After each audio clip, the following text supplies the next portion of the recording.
किसी गांव में ललिता अपने पति अशोक के साथ रहती थी। अशोक गांव के सेठ जी के घर पर नौकर था। वो सेठ जी के घर का सारा काम करता था। ललिता रोज सुबह भगवान गणेश की पूजा किया करती थी। जय गणेश जय गणेश जय गणेश देवा, माता जाकी पार्वती पिता महादेवा। हे सिद्धि विनायक, हर साल सोचती हूँ कि इस बार गणेश चतुर्थी की पूजा जरूर करूंगी, घर में आपकी मूर्ति की स्थापना करूंगी, लेकिन पैसे ही नहीं रहते हैं प्रभु। क्यों हमें इतना गरीब बनाया कि आपकी पूजा तक नहीं कर पाते हैं। ललिता, भगवान गणेश बहुत दयालु हैं। देखना इस बार हम गणेश चतुर्थी का त्योहार जरूर मनाएंगे। गणपति बप्पा की जय। ललिता की तरह अशोक भी भगवान गणेश का भक्त था। उन दोनों का भगवान गणेश पर अटूट विश्वास था। ललिता, मैं काम पर जा रहा हूँ। अगले हफ्ते गणेश चतुर्थी है। मैं सेठ जी से कहकर कुछ पैसे उधार ले लूंगा। हम दोनों इस बार अपनी झोपड़ी में बप्पा को बुलाएंगे। अशोक की बात सुनकर ललिता खुश हो जाती है। वो जल्दी से अशोक को एक डिब्बे में 2 रोटियां और गुड़ का एक टुकड़ा रख कर देती है। ये लीजिए जी, समय पर खाना खा लीजिएगा। अशोक काम पर चला गया। थोड़ी देर के बाद जब वो सेठ के घर पहुंचा।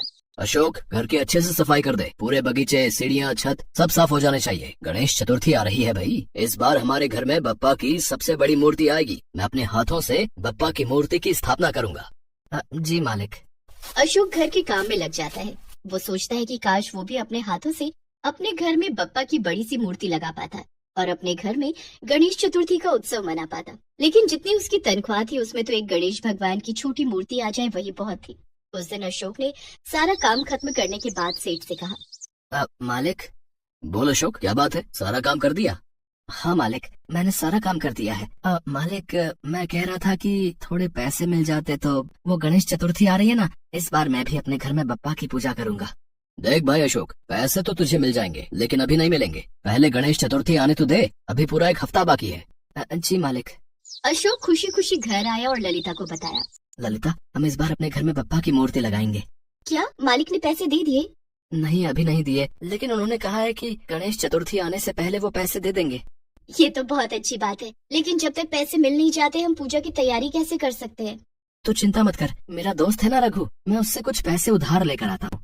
अशोक अपने दोस्त रघु से उधार मांगने जाता है। रघु भाई कुछ पैसे मिल जाएंगे क्या? मेरे सेठ जी गणेश चतुर्थी से पहले मुझे पैसे देंगे, तब मैं तुम्हारा उधार चुका दूंगा। अभी पूजा की तैयारी करनी है। यार अशोक, मेरे पास सिर्फ 200 रुपए पड़े हैं यार, इससे तेरा काम हो जाए तो ले जाए इसे।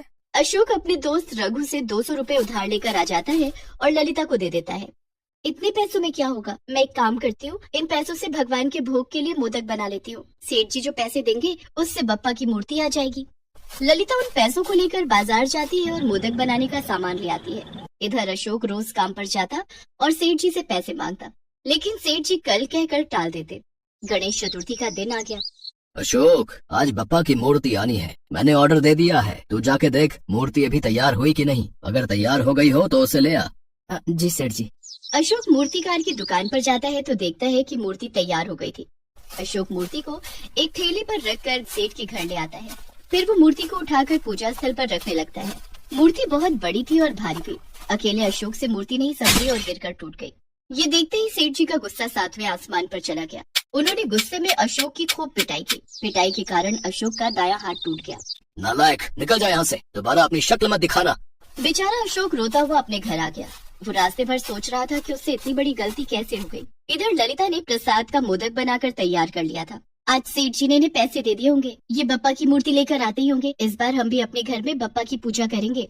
ललिता ये सब सोचकर खुश हो रही थी, लेकिन उसकी खुशी ज्यादा देर तक नहीं रही। जैसे ही अशोक दर्द से कराहता हुआ घर आया, ललिता उसे देखकर परेशान हो गई। ये आपको क्या हुआ? लगता है किसी ने बहुत बेरहमी से मारा है। अशोक ने ललिता को सारी बात बताई और कराहते हुए बोला, आज सेठ जी ने मुझे बहुत मारा, मेरे दाहिने हाथ में बहुत दर्द है। ललिता ने अशोक के दाहिने हाथ को देखा, वो टेढ़ा हो गया था। ललिता ने उसे सीधा करने की कोशिश की तो अशोक दर्द के मारे चीखने लगा। चलिए मैं आपको अस्पताल ले चलती हूँ। नहीं, मुझसे जो गलती हुई है उसकी यही सजा है। आपने जानबूझकर कुछ नहीं किया, जो भी हुआ वो आपसे गलती से हुआ और ये तो सेठ जी की गलती है। मूर्ति अगर बहुत भारी थी तो 2-4 लोगों को मिलकर मूर्ति उठानी चाहिए। ललिता अशोक को समझाकर अस्पताल ले जाती है। देखिए, इनके हाथ में फ्रैक्चर हो गया है, प्लास्टर करना पड़ेगा। कम से कम 2 महीने तक ये अपने दाहिने हाथ से कोई काम नहीं कर पाएंगे। डॉक्टर अशोक के हाथ में प्लास्टर कर देता है।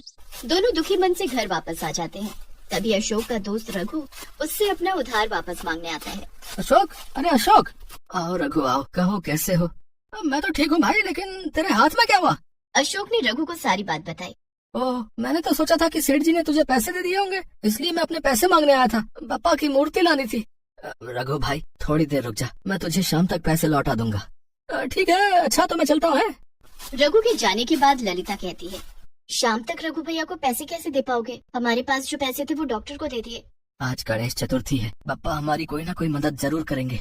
तभी घर के दरवाजे पर एक बालक ने आवाज लगाई, क्या घर में कोई है? मुझ गरीब को कुछ खाने को मिलेगा क्या? बालक की आवाज सुनकर अशोक और ललिता दोनों बाहर आए। तुम कौन हो बेटे? मेरा नाम देवव्रत है, मैं एक अनाथ बालक हूँ, बहुत दिनों से भूखा हूँ, क्या मुझे कुछ खाने को मिल जाएगा? बालक को देख ललिता ने सोचा कि जो मोदक मैंने बप्पा को भोग के लिए बनाए थे वो इसे खिला देती हूँ, क्योंकि अब बप्पा की मूर्ति लाने के लिए पैसे नहीं है। घर में मूर्ति की स्थापना नहीं हो सकती थी। ललिता ने बालक से कहा, आओ बेटे, हमारे घर में तुम्हारा स्वागत है। बालक देवव्रत घर के अंदर आ जाता है। ललिता एक थाली में 4 मोदक रखकर उसे खाने के लिए देती है, लेकिन बालक मोदक नहीं खा रहा था। क्या बात है बेटे, क्या तुम्हें मोदक पसंद नहीं है? ऐसी बात नहीं है, मुझे मोदक बहुत पसंद है। बालक ने अशोक की तरफ इशारा करके कहा, लेकिन मैं बाबा के हाथ से मोदक खाऊंगा। लेकिन बेटे, मेरा दाहिना हाथ टूट गया है, मैं तुम्हें अपने हाथ से मोदक नहीं खिला सकता। नहीं, मैं मोदक आपके हाथ से ही खाऊंगा, नहीं तो भूख से यहीं प्राण त्याग दूंगा। लेकिन बालक जिद पर अड़ गया। बालक की जिद देखकर अशोक ने अपने दाहिने हाथ से एक मोदक उठाने की कोशिश की और उसने अपने टूटे हुए हाथ से मोदक उठा लिया और बालक को खिलाया। अशोक ने एक एक करके 4 मोदक बालक को खिला दिए। कमाल की बात है, अभी कुछ देर पहले मेरे दाहिने हाथ में बहुत दर्द था, मैं इसे हिला भी नहीं पा रहा था, और अब ना तो दर्द है, बल्कि मैंने बालक को इसी हाथ से मोदक भी खिला दिया। भाई माई, मुझे और मोदक खाने हैं। ठीक है बेटे, मैं और मोदक लाती हूँ। ललिता थोड़े और मोदक लेकर आई। अशोक अपने टूटे हुए हाथ से बालक को मोदक खिलाता रहा। धीरे धीरे करके बालक ने सारे मोदक खा लिए। माई, मुझे और मोदक चाहिए। ललिता बालक के सामने हाथ जोड़कर खड़ी हो गई और बोली, हे भगवान गणेश, मैं आपको पहचान गई हूँ, मुझे माफ कीजिए, मैं आपको और मोदक नहीं खिला सकती, मेरे सारे मोदक खत्म हो गए हैं। प्रभु, अब लीला छोड़िए और हमें दर्शन दीजिए। ललिता के इतना कहते ही बालक भगवान गणेश के रूप में आ गए और बोले, ललिता, तुम मेरी सबसे प्रिय भक्त हो, तुम्हारे हाथ के बने मोदक खाने के लिए मैं स्वयं तुम्हारे घर चला आया। भगवान गणेश ने अशोक से कहा, अशोक, तुम्हारा हाथ अब पूरी तरह से ठीक हो चुका है, अब तुम दोनों को किसी चीज की कोई कमी नहीं होगी। लेकिन भगवान, आज मेरे हाथों से आपकी मूर्ति टूट गई, मुझसे बहुत बड़ा अपराध हुआ। अशोक, उसमें तुम्हारी कोई गलती नहीं थी, तुमने गलत मंशा से कुछ नहीं किया। मेरा आशीर्वाद सदा तुम दोनों के साथ है, अब जो होगा अच्छा होगा। इतना कहकर भगवान गणेश वहाँ से अंतर्ध्यान हो गए। उनके जाने के बाद अशोक और ललिता की झोपड़ी में ढेर सारे धन दौलत रुपए पैसों का ढेर लग गया। अशोक ने शाम होने से पहले रघु का उधार चुकाया और कुछ पैसे लेकर मूर्तिकार के पास गया। उसने एक बड़ी सी मूर्ति खरीदी और उसे लेकर सेठ जी के घर गया। सेठ जी भगवान गणेश की बड़ी मूर्ति देखकर खुश हो गए। उन्होंने अशोक से माफी मांगी और अशोक के हाथों से मूर्ति की स्थापना करवाई। सेठ जी ने पत्नी और बच्चों के साथ गणेश भगवान की मूर्ति की पूजा की। इधर ललिता और अशोक साक्षात भगवान गणेश के दर्शन करके बहुत खुश थे। सुजाता की शादी रमन के साथ हुई थी। शादी के बाद सुजाता अपने ससुराल आती है। उसके ससुराल में सास देविका, जेठ अमन, जेठानी सुषमा और उनका 3 साल का बेटा चिक्कू रहते हैं। सुजाता का भरा पूरा परिवार था, लेकिन सुजाता को अपने ससुराल में एक कमी दिखाई पड़ी। माँ जी, हमारे घर में भगवान गणेश की कोई मूर्ति नहीं है। मैं रोज भगवान गणेश की पूजा करती हूँ। भगवान गणेश सभी विघ्न हर लेते हैं। मेरे लिए भगवान गणेश की एक मूर्ति मंगवा दीजिए। ठीक है बहू, वैसे तो इस घर में किसी देवी देवता की पूजा नहीं होती है, लेकिन तू कहती है तो मैं भगवान गणेश की मूर्ति मंगवा दूंगी। दूसरे ही दिन देविका अपने बड़े बेटे अमन से कहकर भगवान गणेश की एक मूर्ति मंगवाती है और सुजाता को देती है। ये ले बहू, भगवान गणेश की मूर्ति आ गई है, अब इन्हें जहाँ चाहे विराजमान कर दे। सुजाता घर में एक जगह पर भगवान गणेश की मूर्ति की स्थापना करती है और वो अब हर रोज सुबह सुबह भगवान गणेश की पूजा करने लगती है। पूरा घर भगवान गणेश के भजनों से गूंज उठता था। घर के सभी लोग बहुत खुश थे कि सुजाता के आने से घर का माहौल बदल गया और पूजा पाठ से घर में सुख शांति आ गई थी। फिर आया गणेश चतुर्थी का त्योहार। सुजाता ने बड़े उत्साह पूर्वक भगवान गणेश के मनपसंद मोदक बनाए और धूमधाम से गणपति बप्पा की पूजा की। धीरे धीरे दिन बीत रहे थे। एक एक करके कई साल बीत गए, लेकिन सुजाता मां नहीं बन पाई थी। सुजाता के प्रति घर वालों का व्यवहार अब बदलने लगा था। सास और जेठानी बात बात पर उसे बांझ होने का ताना देने लगे थे। एक दिन सुजाता भगवान गणेश की पूजा कर रही थी, तभी उसकी जेठानी वहाँ आ जाती है। क्या बात है, भगवान गणेश की पूजा हो गई हो तो घर का काम भी कर लो, या पूजा के नाम पर सारा दिन यहीं बैठी रहोगी? नहीं दीदी, मैं भी घर का सारा काम कर दूंगी। ओ महारानी, घर का काम करने से पहले मुझे चाय नाश्ता बना कर दे। पोता तो दे नहीं पाई, कम से कम चाय नाश्ता तो सही समय पर दे दिया कर। माँ जी, पोता देना इसके बस की बात तो है नहीं। पता नहीं कौन से पाप किए हैं इसने कि इतनी पूजा करने के बाद भी भगवान गणेश ने इसे माफ नहीं किया और एक औलाद नहीं दी। बार बार इसकी औलाद जन्म लेने से पहले ही भगवान को प्यारी हो जाती है। सास और जेठानी की बातें सुजाता के दिल में किसी तीर की तरह चुभती थी। सुजाता गर्भवती तो होती थी, लेकिन उसका गर्भ नहीं रुकता था और कुछ ही महीनों में उसका गर्भपात हो जाता था। अब तक 2 बार सुजाता का गर्भपात हो चुका था। सुजाता और रमन ने डॉक्टरों से काफी इलाज भी करवाया, लेकिन कोई फायदा नहीं हुआ। अब तो जैसे सुजाता के माथे पर बांझ होने का ठप्पा लग गया था। जेठानी सुषमा अपने बेटे चिक्कू को सुजाता के करीब भी नहीं जाने देती थी, जबकि सुजाता चिक्कू से बहुत प्यार करती थी। चिक्कू भी सुजाता से काफी घुल मिल गया था। एक दिन, माँ, मुझे सुजाता चाची के पास जाना है। नहीं चिक्कू, सुजाता चाची के पास बच्चे नहीं जाते हैं। क्यों? मैं सुजाता चाची के पास क्यों नहीं जा सकता? क्योंकि सुजाता चाची एक डायन है, इसीलिए तो सुजाता चाची को अपना कोई बच्चा नहीं है। डायन? डायन क्या होती है? जिस औरत को अपना बच्चा नहीं होता है ना, उससे डायन कहते हैं। सुषमा और चिक्कू की बातें सुजाता के कानों में पड़ जाती हैं। सुषमा भाभी, क्यों बच्चे के मन में मेरे लिए जहर घोल रही हो? मैंने तुम्हारा क्या बिगाड़ा है? देख सुजाता, मेरे चिक्कू के आसपास भी फटकने की जरूरत नहीं है, और अगर तुझे डायन ना कहूँ तो और क्या कहूँ, जो अपने ही बच्चे को खा गई? जेठानी की बात सुनकर सुजाता फूट फूट कर रोने लगती है। पहले रमन उसे समझाता था और उसका साथ दिया करता था, लेकिन अब तो उसने भी सुजाता को बांझ मानकर उससे मुंह मोड़ लिया था। धीरे धीरे दिन बीत रहे थे। गणेश चतुर्थी का त्योहार नजदीक आ रहा था। सुजाता बहुत खुश थी।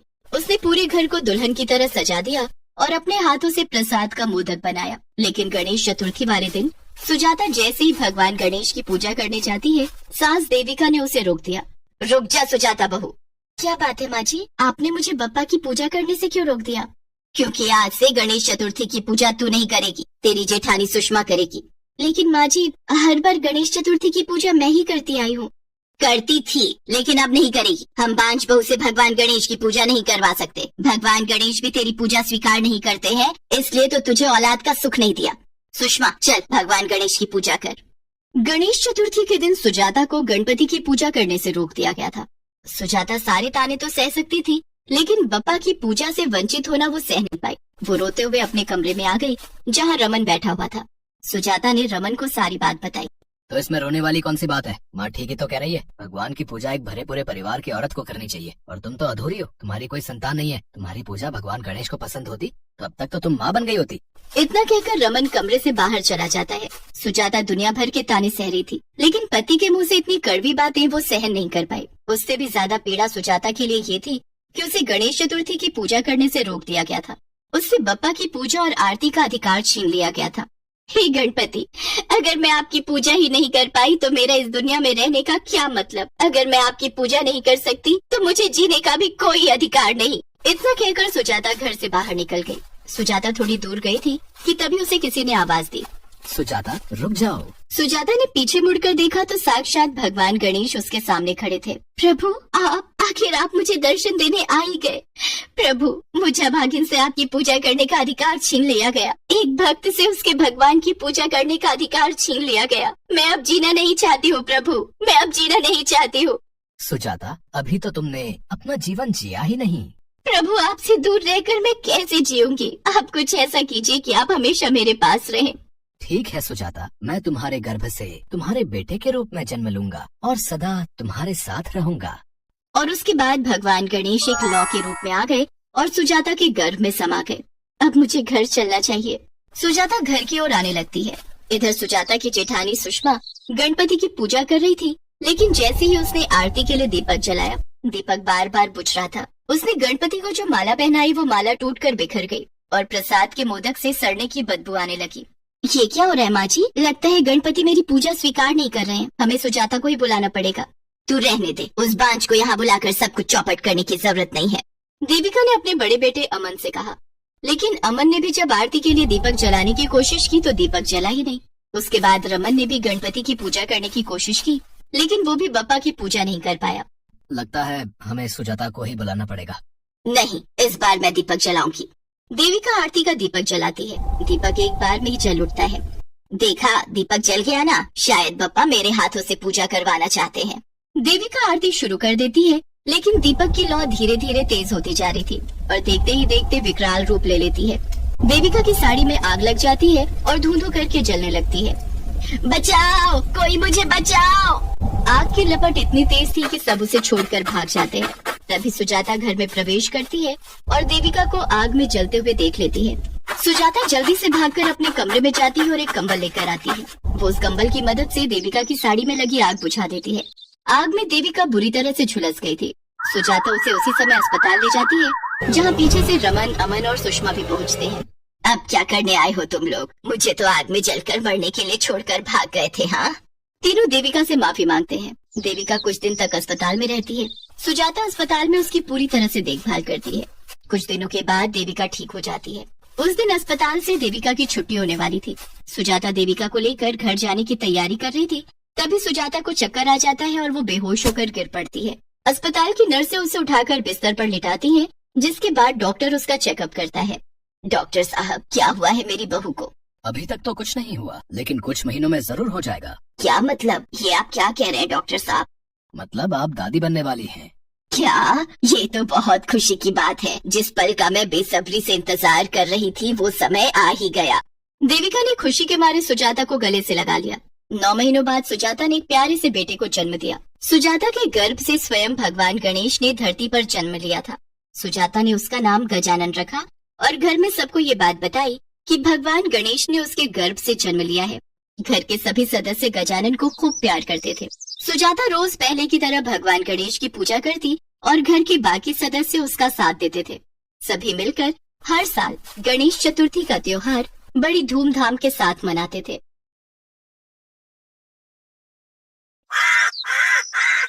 एक गांव में एक गरीब अंधी बुढ़िया अपनी पोती सीमा और बेटा बहू के साथ खुशी से रहती थी। वो बहुत गरीब होते हैं पर हमेशा खुश रहते हैं। बूढ़ी औरत गणेश जी की बहुत बड़ी भक्त थी। एक दिन उसके बेटा बहू सब्जी बेचकर घर आ रहे होते हैं कि रास्ते में उनका एक्सीडेंट हो जाता है। अस्पताल जाने से पहले ही दोनों की मौत हो जाती है। ये सब देखकर हे गणेश जी, अब मैं कैसे जीऊंगी? मेरी पोती का क्या होगा? एक तो ये बूढ़ा शरीर और ऊपर से मुझे कुछ दिखाई भी नहीं देता। मैं कैसे पालूंगी अपनी पोती को? ये सब कहकर बूढ़ी औरत फूट फूट कर रोने लगती है।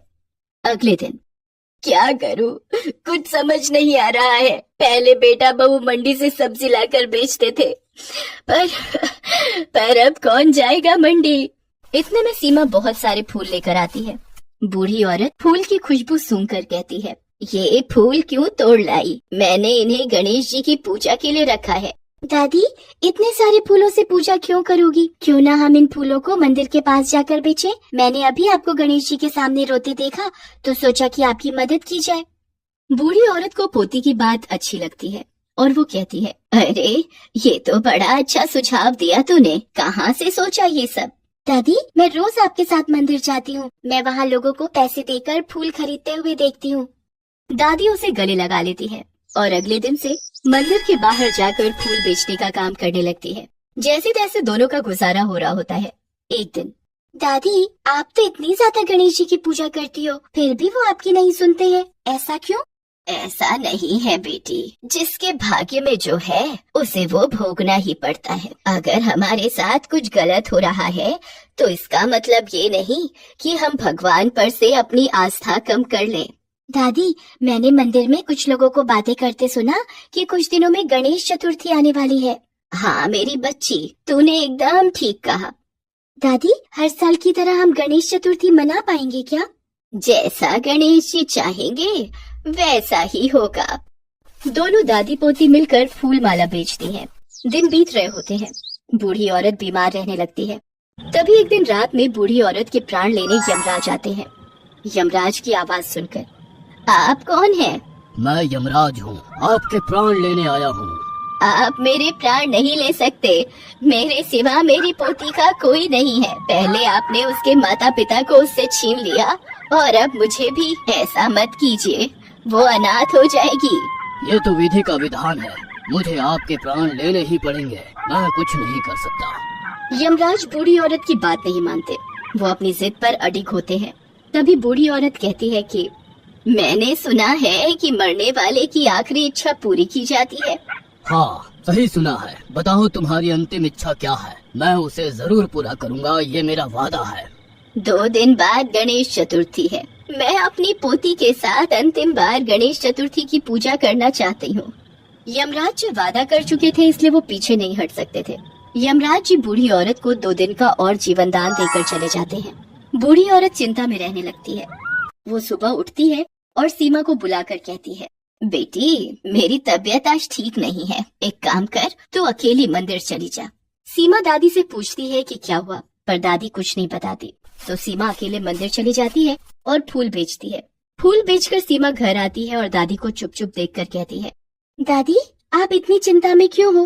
कल गणेश चतुर्थी है और आप तो गणेश चतुर्थी का कब से इंतजार कर रही थी। ऐसा क्या हुआ है? आप इतनी गुमसुम क्यों है? बूढ़ी औरत की आंखों में आंसू आ जाते हैं। वो अपनी पोती को गले लगा लेती है और अगर सीमा को पता चलेगा कि मैं गणेश चतुर्थी के बाद उसे छोड़कर जाने वाली हूँ तो इसका दिल टूट जाएगा। एक काम करती हूँ, उसे ये सब नहीं बताती हूँ। उसके बाद बूढ़ी औरत पूजा की तैयारी करने में लग जाती है। पर उस दिन बहुत बारिश होने लगती है। पूरे दिन रात बारिश को देखकर दादी आज तो मंदिर भी नहीं जा पाएंगे फूल बेचने, हमारे पास पैसे भी नहीं है, हम कैसे मनाएंगे गणेश चतुर्थी? बेटी सब हो जाएगा, गणेश जी पर भरोसा रख। रात में बारिश रुक जाती है। सीमा सुबह उठती है तो देखती है कि बारिश रुक गई होती है। ये देखकर दादी बारिश रुक गई है, चलो हम भी गणेश चतुर्थी की तैयारी करते हैं। सीमा अपनी दादी के साथ मंदिर जाती है और फूल बेचती है। जो पैसे मिलते हैं उससे सीमा अपनी दादी के साथ गणेश जी की मूर्ति खरीदने जाती है। दुकानदार पैसे देखकर उसे भगा देता है और कहता है, हाँ, पता नहीं सुबह सुबह कहाँ से आ जाते हैं। जब पैसे नहीं होते तो दुकान पर आते ही क्यों हो? दादी क्या हम गणेश चतुर्थी नहीं मना पाएंगे? नहीं बेटी, ऐसा नहीं है, हम जरूर मनाएंगे गणेश चतुर्थी। दोनों सड़क के पास एक पेड़ के नीचे बैठ जाती हैं। तभी वहाँ उन्हें गणेश जी की एक मूर्ति मिलती है। उसे देखकर दादी ये कितनी सुंदर गणेश जी की मूर्ति है। मैंने कहा था ना कि गणेश जी सब ठीक करेंगे। वैसे भी ये मेरी तेरे साथ अंतिम गणेश चतुर्थी है। ये कहकर बूढ़ी औरत रुक जाती है, पर सीमा ये सब सुन लेती है और दादी से कहती है, दादी क्या बात है? ये गणेश चतुर्थी आपकी अंतिम गणेश चतुर्थी कैसी है? मैं देख रही हूँ आप 2 दिन से बहुत परेशान हो। सीमा बार बार अपनी दादी से यही बात पूछने लगती है। बूढ़ी औरत सारी बातें अपनी पोती को बता देती है। ये सब सुनकर दादी आपको कुछ नहीं होगा, आप ही कहती है ना जो सच्चे दिल से गणेश जी की पूजा करते हैं उन पर गणेश जी की कृपा बनी रहती है। उसके बाद सीमा उस मूर्ति को लेकर घर जाती है और थोड़े से लड्डू खरीद लेती है और अपने पास रखे फूलमाला से बहुत ही आस्था और विश्वास के साथ गणेश जी की पूजा करती है। सीमा गणेश जी से अपनी दादी की लंबी उम्र मांगती है। थोड़ी ही देर में रात हो जाती है और दादी सोने चली जाती हैं, पर सीमा को नींद नहीं आ रही होती है कि तभी एक तेज रोशनी होती है।